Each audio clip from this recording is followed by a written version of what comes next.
नमस्कार शेतकरी मित्रांनो. आपल्या शेतामध्ये कांदा लागवडी चालू झालेली आहे. तसेच इतर परिसरातही कांदा लागवड चालू झाली आहे.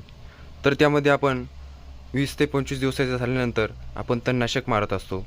तर त्यानंतर आपल्याला तणनाशक मारून गेल्यानंतर जी फवारणी घ्यायची आहे, तर ही फवारणी आपण करायची आहे. ज्यामध्ये आपल्याला पिळीचं प्रमाण दिसून येत असते आपल्या कांद्यावरती. ते पूर्ण 100% रिझल्ट देणारी ही फवारणी असणार आहे. तर त्यामध्ये आपण कीटकनाशक म्हणून प्रोपेक्स सुपर प्रतिपंपासाठी 25 ते 30 ml घेऊ शकता. आणि त्यामध्ये आपण बुरशीनाशक म्हणून टॅग मिनिस्टरचा वापर करायचा आहे, जे की पिढीसाठी अत्यंत छान रिझल्ट देणारे बुरशीनाशक असणार आहेत. आणि त्यामध्ये आपल्याला सिलिकॉनचा वापर करायचाच आहे. 100% सिलिकॉनचा वापर आपण प्रत्येक फवारणीसाठी करायचा आहे. सध्याच्या धुक्याच्या वातावरणामध्ये आपण सिलिकॉन घ्यायचंच आहे. आणि त्यामध्ये आपण बायर कंपनीचे ॲम्बिशन हे टॉनिक वापरणार आहोत.